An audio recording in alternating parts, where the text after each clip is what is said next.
kova.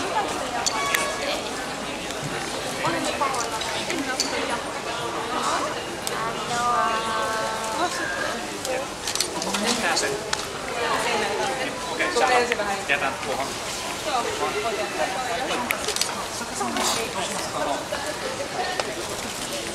Ja paljon pitää. Finnissä on se. Finnissä on se oikein. Muppis vastaa kysymykseen. No niin, arvoisat Akateemisen kirjakaupan asiakkaat ja kaikki mangan ystävät, meillä on tänään suuri kunnia pyytää lavalle tai kohtaamispaikalle oikein mangan taiteilija Yoshihiro Takahashi ja häntä haastattelee Antti Valkama.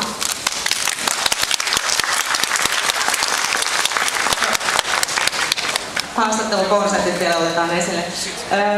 Haastattelun jälkeen niin meillä on signeeraus tässä kohtaamispaikan edessä. Kiitos. Tässä muuten ihan ensi alkuun herra Yoshihiro Takahashi vietti viime vuonna 40-vuotistaiteilijan juhlaansa. Ura on kestänyt niin pitkään. Jos olette sitä mieltä, että näin pitkä ura ansaitsee pienet aplodit, niin olkaa.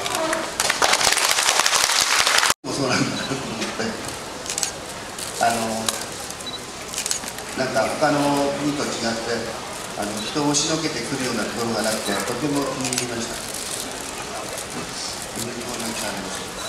Ja viime kerralla yllätyin siitä, että suomalaiset olivat niin hiljaisia ja rauhallisia. Japanissa on sellainen kiinnostusta on selvästi. En tiedä.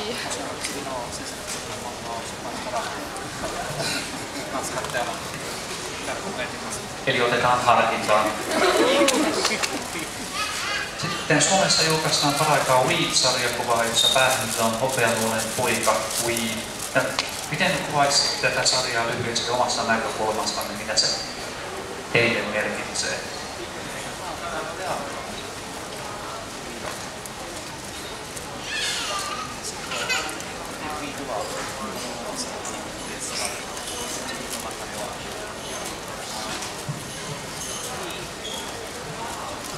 一番いい漫画家としてちょうど自分の描きたいものを描けるようになってきた。その前まではもうただ模索して描いていたけど、今は計画的にストーリーを描いていいのが描けるんじゃないかなと思って。ウィードは今終わっててオリオンになったんです。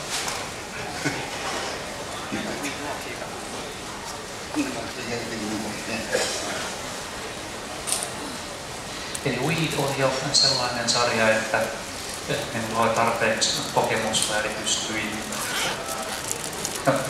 Aiemmat sarjat tuli vähän sellainen kädestä suuhun niin sanotusti piirrettyä.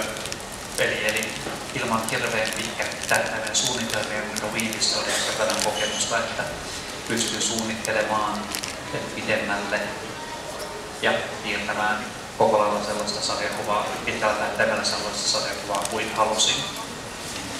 ウィードが60回終わって、次がそのウィードの子供がオリオン、今10。Weediähän on yhteensä 60 osaa. Se on päättynyt Japanissa tällä hetkellä seikkailee Weedin poika Orion.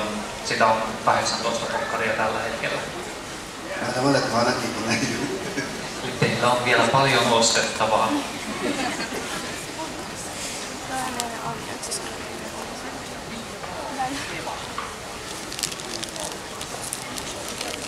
Ja miten nyt kuvaisitte Weedin, tai mikä on Weedin teema?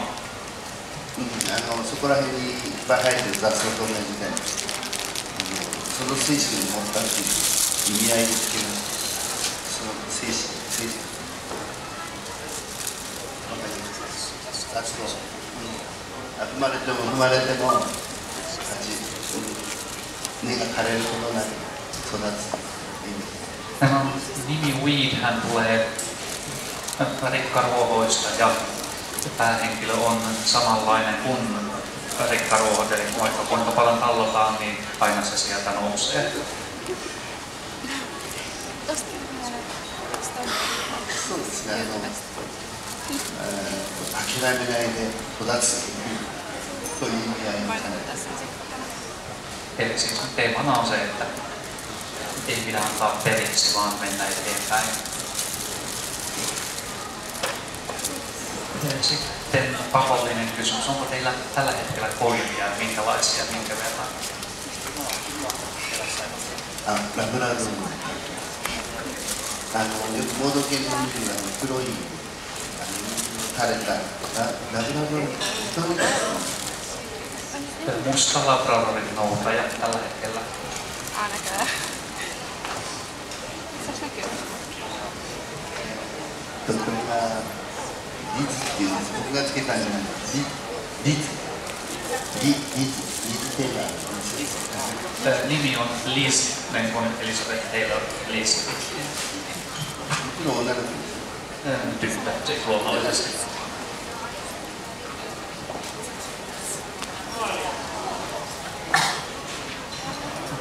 Mitä sarjaa teette tällä hetkellä? Sanoin, että Orion, niin haluaisitteko sanoa jotain, mainostaa ennakkoon sitä hiukan? はい。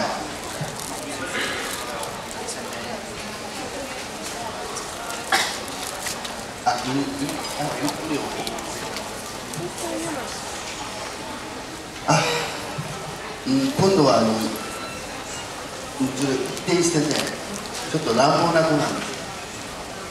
それはやっぱりでも乱暴なんだけど、正義感が強くて、やっぱりウリーと同じようにやれるように気持ちだけは強い。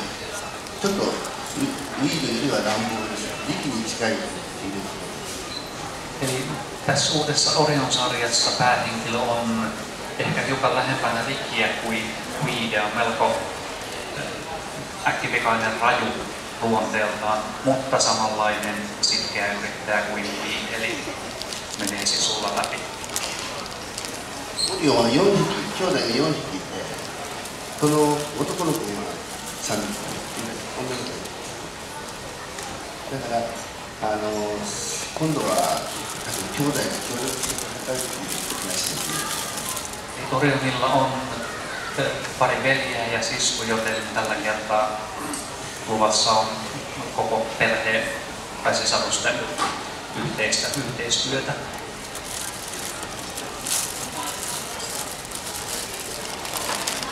Vielä yksi viimeinen kysymys yleisesti työstä, niin onko nyt pitkän kokemuksen jälkeen ideoiden keksiminen, tarinaideoiden keksiminen helpompaa vai kuin alkuvaiheessa, vai onko se aina yhtä vaikeaa tai helppoa?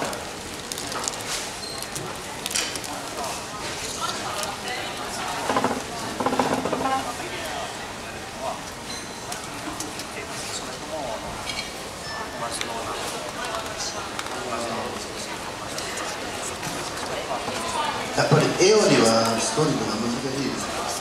で、次の新しい敵を見つけるというかテーマを見つけるのがすごく難しいです。 Piirtämistä hankalampaa on tarinan kehittäminen. Erityisesti uusien vihollisten ja seuraavien jaksojen teemojen pohtiminen on hyvin haastavaa.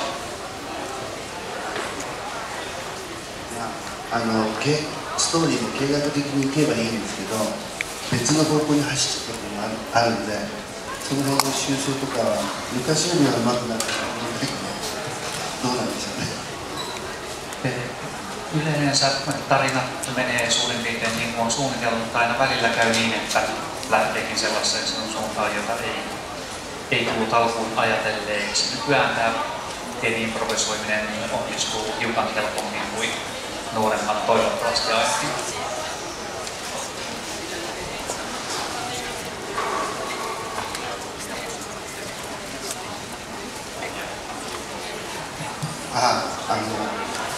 フィンランドの皆さん、たくさんの声援ありがとうございます。これからも皆さんのことを忘れないで、いい漫画を、良心のある漫画を描きたいと思います。よろしくお願いします。Olen kiitollinen suomalaisille lukijoille jatkuvasta kannustuksesta ja en unohda teitä, haluan tällä tsempillä piirtää jatkossakin hyvää sarjakuvaa sellaista, jossa moraali on kohdallaan. Kiitoksia kovasti.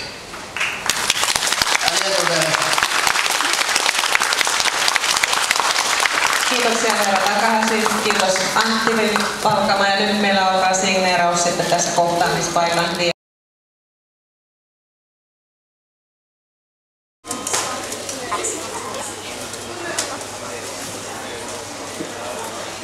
Päivää. Päivää. Tätä ei tarvitse kääntää vissiin.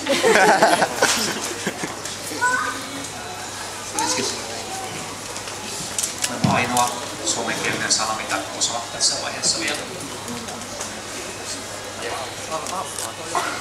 Eli ensin ihan lyhyt esittely, vaikka valtaosa teistä varmasti tietää, ketä tuli katsomaan ja kuulemaan. Mutta vieressäni on siis Jussi Hiro Takahashi, Hopeanuolen ja Weedin sarjakuvien tekijä. Jo viime vuonna vietti 40-vuotistaiteilijan juhlansa, eli yli 40 vuotta on viihtynyt sarjakuvia Japanissa. Hän vieraili viime vuonna myös Suomessa ja tykkäsi niin paljon paikasta, että tuli uudestaan. Viime viikonloppuna Kuopiossa oli Animecon, japanilaisen populaarikulttuurin tapahtuma, jossa herra Takahashi oli kunniavieraana.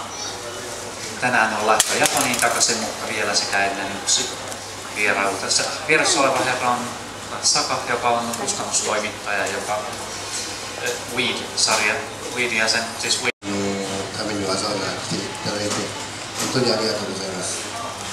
Oli oikein ilosta, suorastaan liikuttavaa huomata, että kuinka paljon ihmisiä kerääntyi paikalle ja tänäkin vuonna kiitoksia, että olette näin runsain joukoin saapuneet kuulemaan.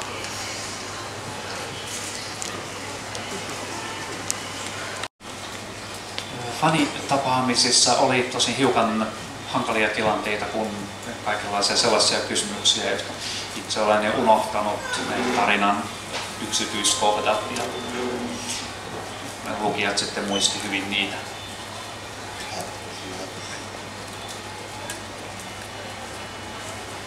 Eli Suomessa julkaistaan paraikaa Weed-sarjakuvassa. Pääosassa on karhukoira Hopeanuolen poika Weed.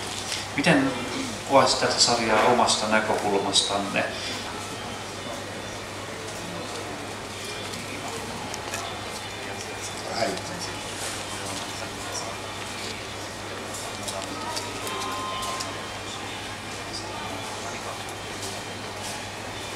Mm, やっぱり銀河と同じようにその正義感とか愛とか勇気をテーマにして書いています。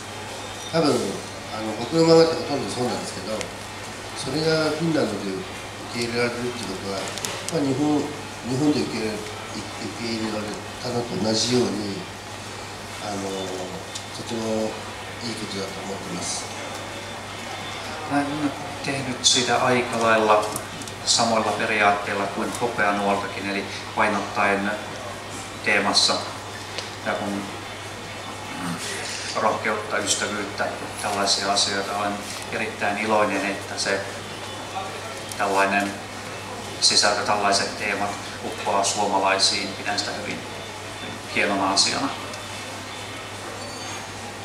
そうですね、人間と犬じゃなく人間として見ていただいても構いません。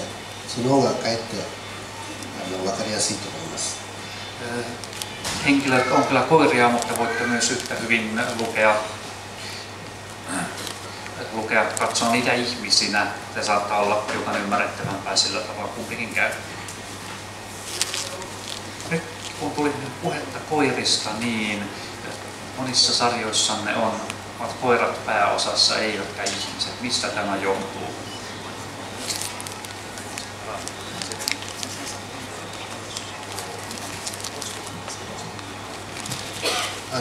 日本のファンがどうしても人間のものも描いてたんですけど、その間もどうして動物漫画を描かないんだっていうどうしても多くて、でぱり人間のものより動物漫画の方が受け入れられるので、もう最近はずっと動物漫画ですね。Piirsin Hopeanuolen jälkeenkin kaikenlaisia sarjakuvia, joissa on pääosassa ihmiset, mutta jatkuvasti tuli lukijoilta palautetta kysymyksiä, että miksi et viedä koirajuttuja, miksi et viedä eläintarinoita, joten siirryin niihin ja ne saa parhaan vastaanoton ehdottomasti, joten siitä syystä keskityn niihin.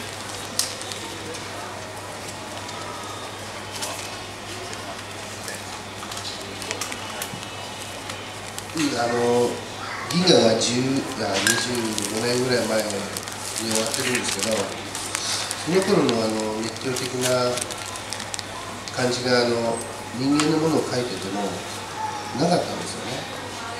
で、やっぱり自分は日本でも漫画家いっぱいいますけど、動物漫画を描く人間ってそういなくて、多分今のところ僕一人だと思うのね。それを今大事にしていこうかなと思ってます。Hopeanuoli päättyi Japanissa noin 4. vuosisata sitten, mutta sen jälkeen piirtäessäni kaikenlaisia muita sarjoja, niin ei ollut ihan samanlaista tunteenpaloa työssä kuin silloin Hopeanuolen aikaan, eli sekin vaikutti eläinsarjoihin palaamiseen. Ja tällä hetkellä Japanissa ei taida paljon olla sarjakuvataiteilijoita, jotka piirtää nimenomaan eläimet päähenkilöinä, joten katson tärkeäksi, että joku tekee sitäkin.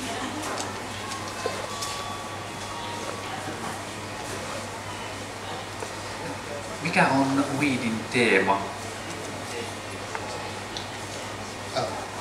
変わりません。愛と勇気です。Äsken Weedin teemana ovat äsken esiin tulleet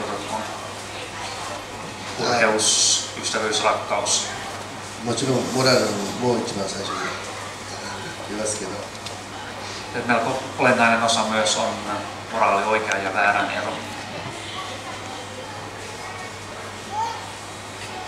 Minkälaisia muita sarjoja olette piirtäneet? Tässä tuli esiin, että Hopeanuolen jälkeen tuli monta ei-koirasarjaa.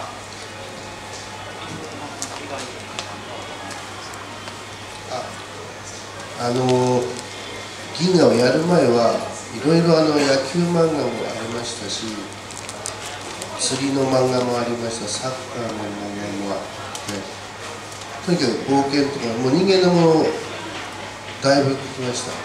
Ennen Hopeanuolta piirsin jalkapallosarjakuvaa, kalastuksesta sarjakuvaa, kaikenlaisia seikkailujuttuja, myös nimenomaan ihmissarjoja.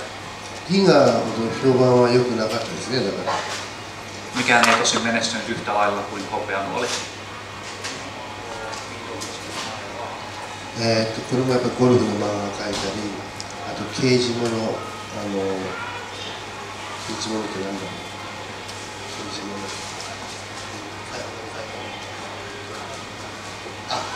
空手とか刑事漫画とか、あとボクシングとか、結構スポーツ的なもの。Hopeanuolen jälkeenkin painottuu ehkä enemmän urheiluun, oli nyrkkeilyä, karatea, golfia. Kyllä Japanissa on hyvinkin suosittuja golfisarjoja myös. Sitten poliisitarinoita. Eli kaikenlaista sen verran paljon itse asiassa tämä minun huomautuksenani, että täytyy kysyä kustannustoimittajalta, että hetkinen, mitä sarjaa mä piirsinkään. Sen verran paljon kaikenlaista. その間もずっとだからファンレターが犬の漫画を描いてくれっていうのは圧倒的に多かったんですよ。その自分に今描いてる漫画の批評じゃなく、とにかく今描いてるものには触れないで動物の漫画を描いてくれっていうファンレターが多かったんです。 Ja jatkuvasti tuli eniten sellaista lukijapostia, jossa ei kommentoitu niinkään niitä sarjoja, jotka olivat menossa, kuten tavallista, vaan pyydettiin, että piirtäisit nyt koirasarjoja, tekisit, jatkaisit koirajuttuja. 日本にも漫画はすごく多いんですけど、家族で楽しめる漫画っていうのはなんか僕のが一番強いみたいで、それでお父さんが子供に勧めてくれるっていう話を聞いてとても感激しています。Japanissahan on kuten tunnettua hillittömän paljon sarjakuvia, mutta valtaosa niistä ei ole sellaisia, joita voisi perhe yhdessä eri sukupolvet lukea. Ja olen kuullut, että näitä sarjoja ne aika usein isät suosittelee, isät tarjoaa omille lapsille luettavaksi ja se on hyvin mukava kuulla. Millaista sarjaa teette tällä hetkellä?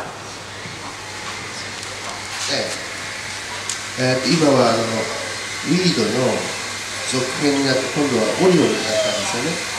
ウィードの子供のオリオンです。Eli tällä hetkellä hän seikkailee Japanissa hopeanuolen poika Weedin poika Orion. ウィードが60巻でオリオンになってから18巻。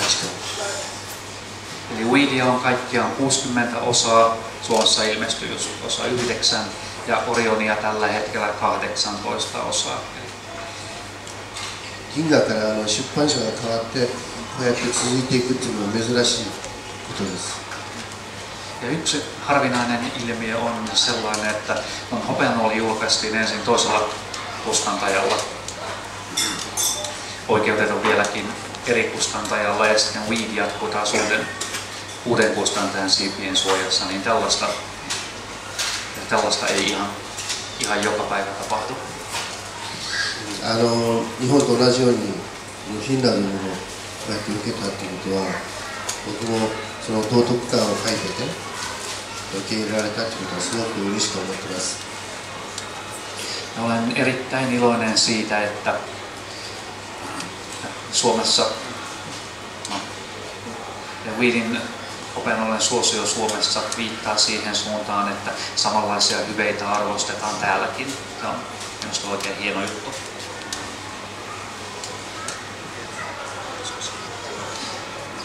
Vielä hiukan uudessa sarjasta Orionista. Onko siinä jotain eroa Weediin nähden? ですね、ここに出てるオリオンはリキと同じ姿をしている。だから今度はウィードより少し乱暴な子供でやっちゃな子供です。Orion muistuttaa ehkä enemmän ulkonäöltä ja luonteeltaan Rickiä kuin Weedia. On jossain määrin riehakkaampi ja rajumpi tapaus kuin Weed. Sitten vielä pakollinen. Onko teillä tällä hetkellä omia koiria? はい、黒いラブラドール。 Kyllä, musta Labradorin noutaja.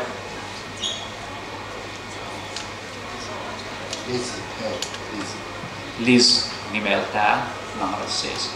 お母さんいたんですけど、お母さんは3年ぐらい前に亡くなって、その子一匹だけです。 Sen perheessä oli vielä Lizin emokin, mutta emo kuoli 3 vuotta sitten ja nyt on 1 koira vaan. 最初はだから母親が死んでからね、病気で死んだんですよね。帰ってくるだろうとずっと玄関で待ってるのがとても辛くて、かわいそうでしたね。 Kun se Lizin emo kuoli, niin se vietiin eläinlääkäriin ja siellä menehtyi, niin tämä pentu kuulemma odotti hyvin pitkään eteisessä, että tuleeko emo sieltä takaisin ja se tuntui aika sydäntä riipaisevalta.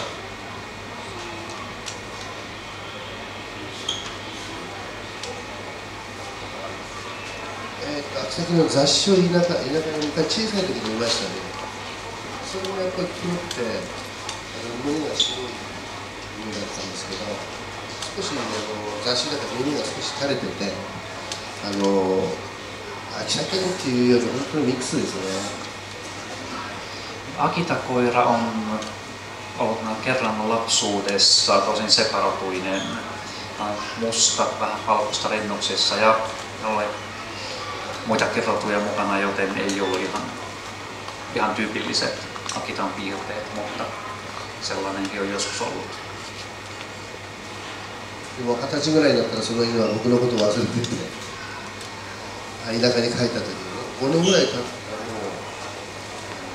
って忘れるんですね。 Itse asiassa tähän liittyy sellainen surullinen tarina, että täällä takaisin oli lähtenyt opiskelemaan, tai koira jäi kotiin maaseudulle, lähti kaupunkiin opiskelemaan, palasi joidenkin vuosien kuluttua, niin koira oli totaalisesti unohtanut. 子供の頃は一緒にね、お父さんに怒られて一緒にその犬小屋で寝たりして、泣き笑いをした仲なのに、なんか寂しかったですね、その時は。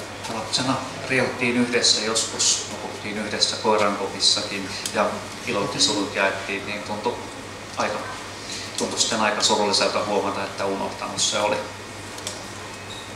はい、そんな感じです。